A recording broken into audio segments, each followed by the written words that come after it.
Assalamualaikum dan salam hormat. Kita bertemu lagi dalam Sukan Plus Close Up minggu ini. Baik, pada minggu ini kita akan bersama dengan seorang tetamu istimewa. Beliau baru saja menamatkan kerjanya dalam aksi terakhir di pentas antarabangsa pada terbuka Malaysia baru-baru ini. Pencapaian yang diraih sungguh luar biasa, pernah memenangi pingat perak di Sukan Olimpik Rio 2016 dan pelbagai kejayaan di pentas antarabangsa. Baik, saya perkenalkan bekas pemain badminton negara Goh Lu Ying. Apa khabar, Ling? Hai, khabar baik. Baik, Ling, terima kasih kerana sudi hadir ke Sukan Plus Close Up. Baik, tanpa membuang masa, kita ingin kenal dulu siapa sebenarnya Goh Lu Ying ni. Okey, saya Goh Lu Ying dari Melaka. Saya adalah real Olympic silver medalist. Sekarang kira bekas pemain badminton negara. Okey, Ling. Kita nak tahu macam mana Lu Ying boleh berkecimpung dalam sukan badminton ni? Boleh kongsikan? Saya akan main badminton sebab ayah. Dia sangat-sangat suka badminton. Macam saya dari dulu umur jam 3-4-nya tu dia sudah bawa saya pergi gelanggang. Lepas tu masa tu tak main lagi. Jadi saya main-main je lah kat tepi gelanggang. Lepas tu sampai umur 9 sebab biasanya ayah yang main dengan saya. Lepas tu agak lebih kurang umur 9 saya lagi hebat daripada dia. Jadi dia cari coach bagi saya lah. Lepas tu saya akan masuk state lagi. Lepas umur 13 saya masuk kelas Sukan Bukit Jalil.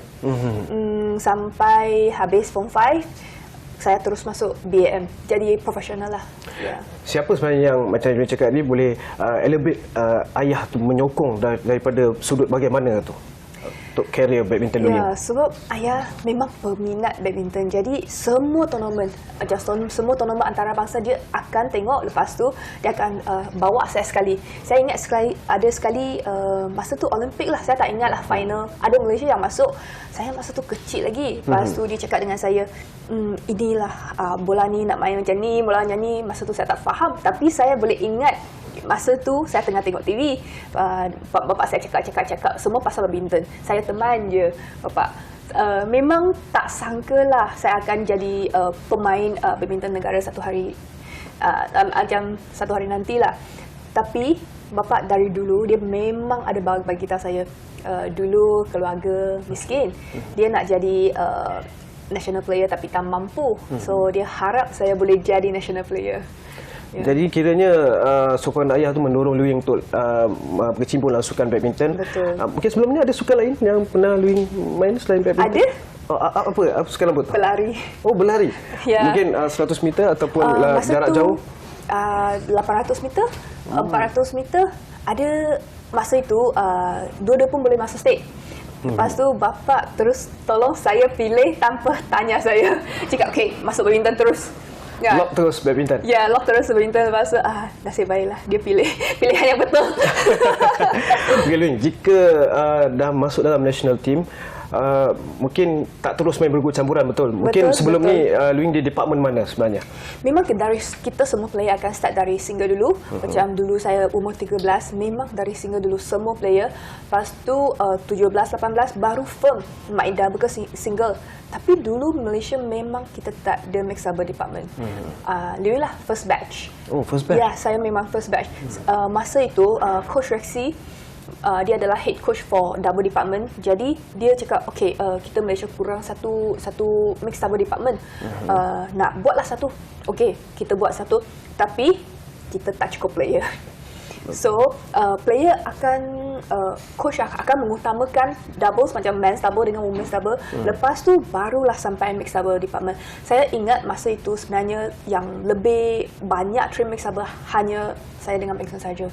Yang lain mungkin kalau biasa training akan join.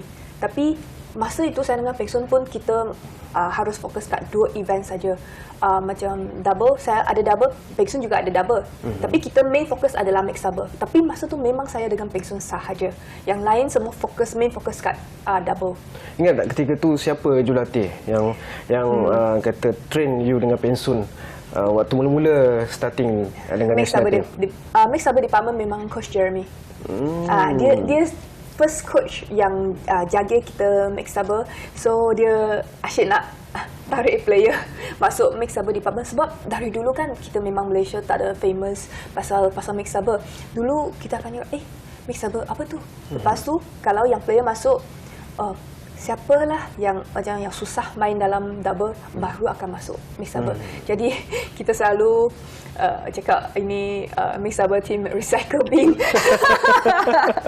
Ya, lepas tu, jadi apa perkara yang dalam skuad badminton yang mungkin daripada mula-mula jadi junior dulu kan tak boleh lupakan, ada tak yang kayak you takkan lupakanlah selepas bersara ni?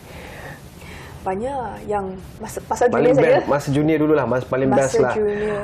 You training ke suasana, harmoni tim.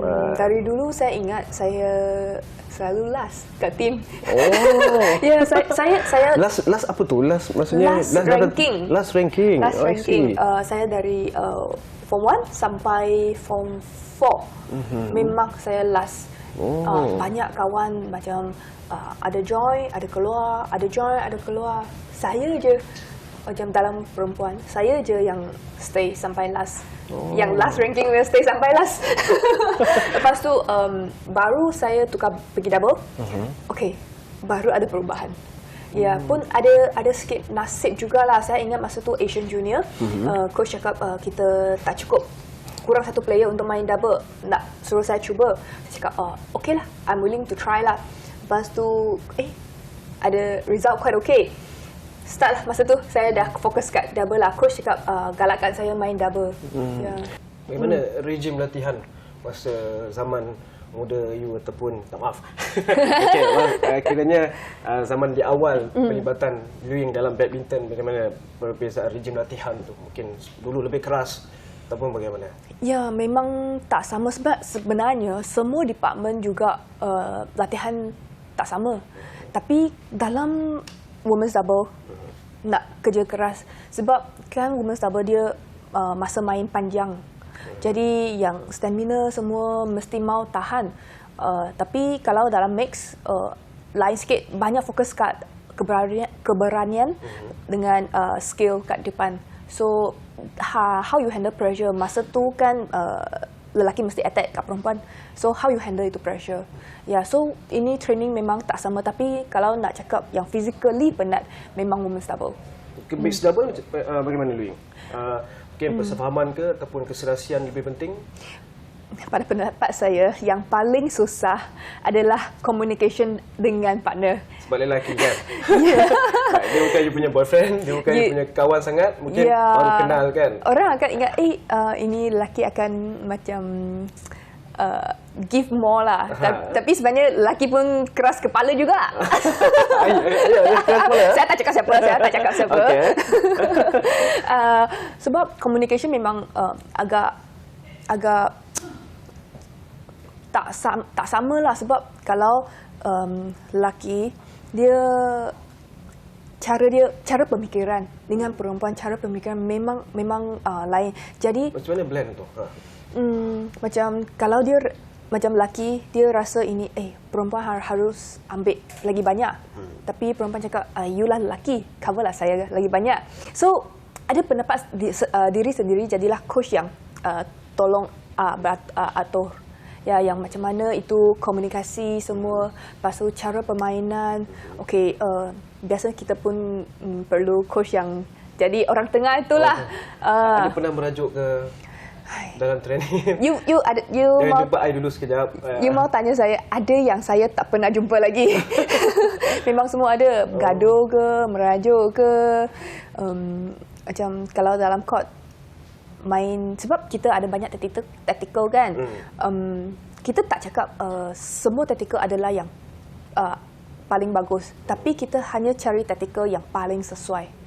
Jadi saya dengan Peng Sun adalah dua karakter yang tak sama. Saya lah adalah more aggressive, Peng Sun adalah more safe.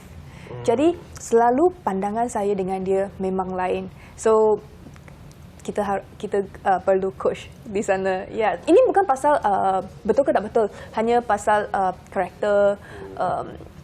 Ada tak yang sesuai untuk game ini, opponent ini. Sebab mungkin dalam hall ini guna tactical ni betul, tapi kat hall lain tactical tak betul. Sebab dia ada bola lambat lah, ada yang ada Angin. attitude, angin ke, semua pun ada perbezaan lah. Bukan cakapnya saya lawan you guna tactical ini, kali ini menang. Next time saya guna tactical ini, tak semestinya menang. So kiranya Lwin, kita pun nak tahulah di kalangan peminat badminton tanah air, you terkenal dengan gelaran Mami. Apa tu sebab you belum kahwin lagi. Okey. Dari mana datangnya gelaran Mami tu? Boleh kata explain sikit atau kongsi sikit dengan penonton Ini kita? kalau ada tengok YouTube mesti tahu. Kan kita independent player ada Yusin, Teo Yi, ada satu lagi Lo Juan Seng. Kita panggil lah Zubir lah, Zahir lah, dengan Yasin lah. Tahu ini semua mesti tahu. Yalah, sebab kan kita selalu keluar, lepas tu dia orang cakap, belanjalah. Suruh saya belanja. Lepas tu, okeylah, saya kadang-kadang akan janji, saya akan okeylah kali ni saya belanja. Lepas tu cakap okeylah, you mami saya lah. Jadilah start lah. Saya ada 3 anak. Itu 3 anak lah. Oh, start dari situ lah. Ya. Viral loh you punya panggilan Mami ni. Tak tahu bagus ke tidak. Bagi ASM Food positive vibe lah. You ada trademark you kan. So, bila you turun court hari tu, dekat Malaysia Open, Mami Ada dengar macam Mami come on, semua ada dengar.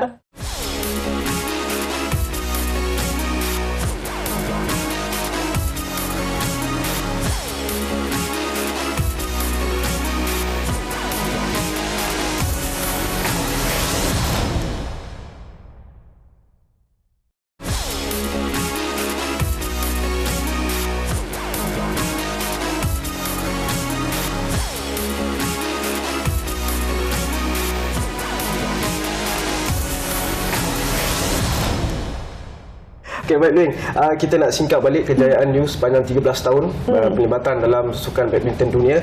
Apa sebenarnya perkara paling manis ataupun kejayaan paling manis dalam kerjaya you yang takkan dilupakan? Mestilah Olimpik sebab memang podium Olimpik adalah semua dream atlet. Dia juga itulah hanya target yang paling tinggi bagi semua atlet. Yang tadi saya ada cakap, saya dengan bapa saya pun tengok TV main dekat Olimpik. Itu masa tu ada kagum macam tu, tapi tak sangkalah satu hari saya pun boleh berdiri kat podium.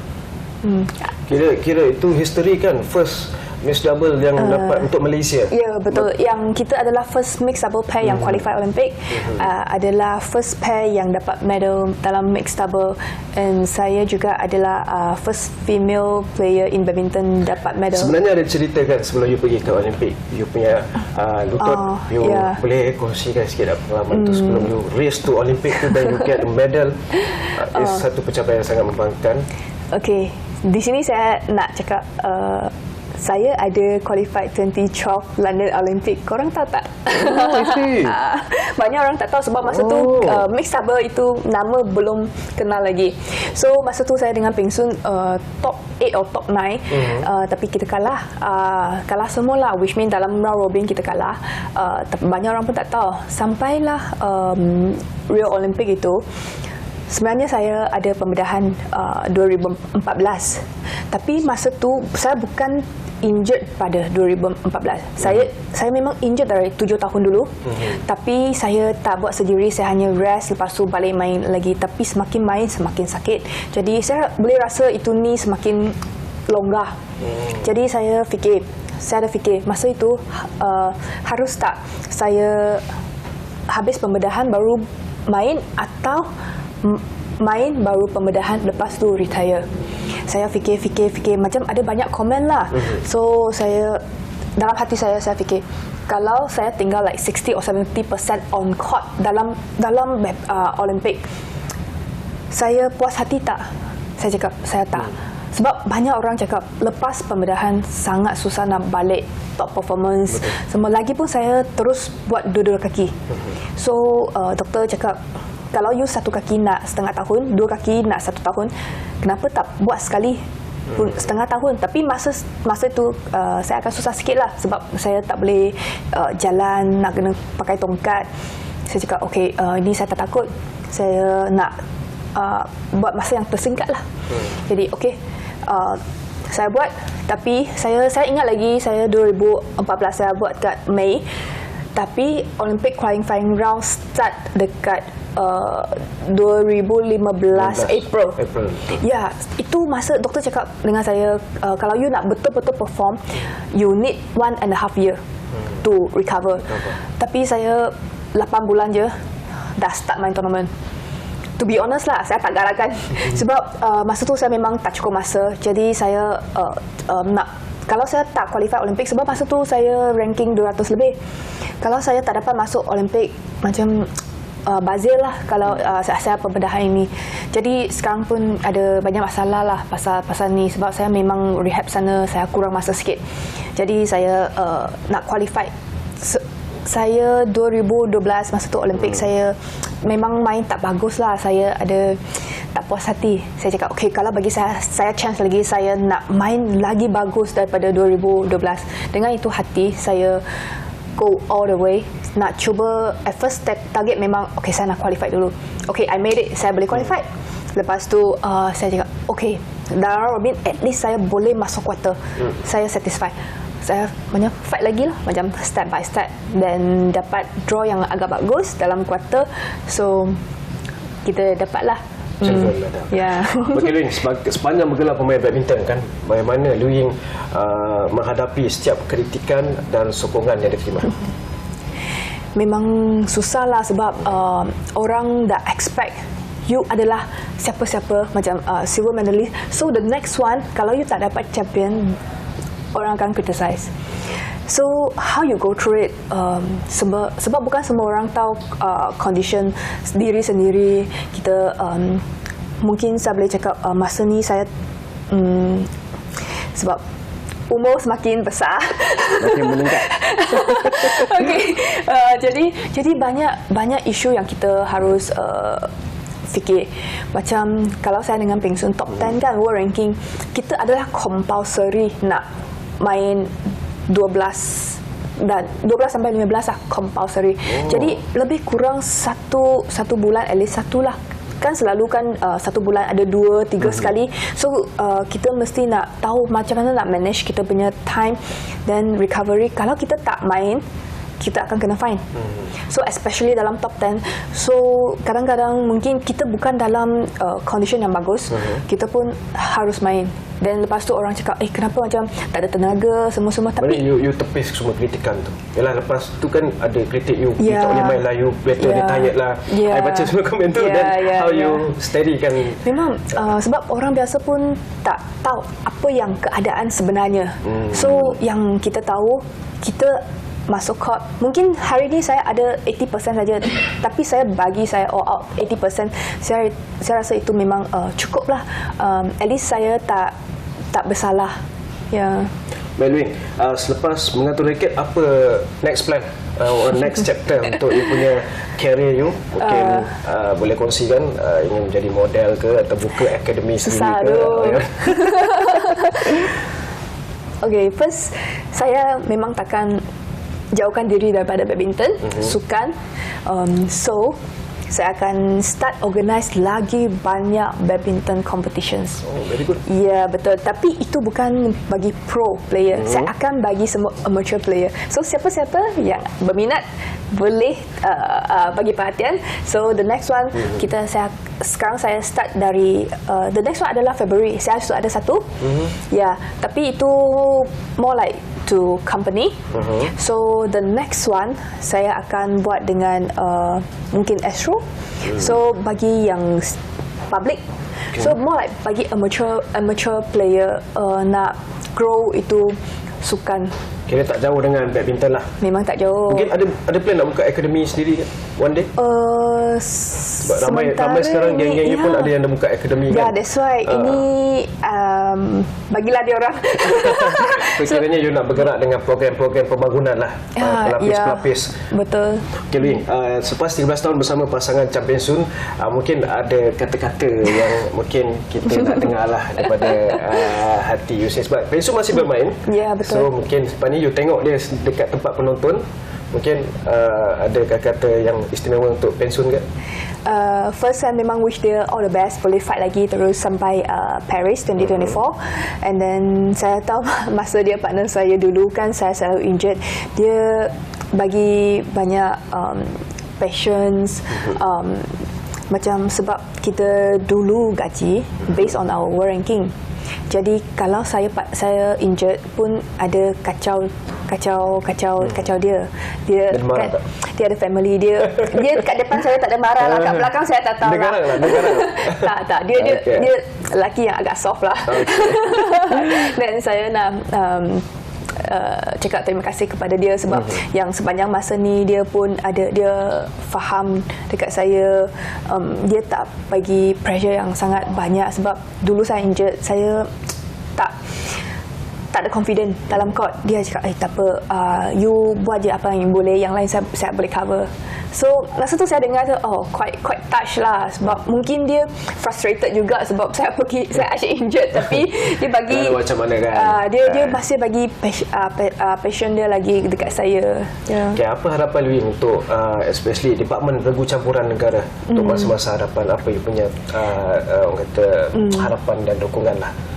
Memang dari dulu Malaysia kita tak fokus dekat pemain wanita.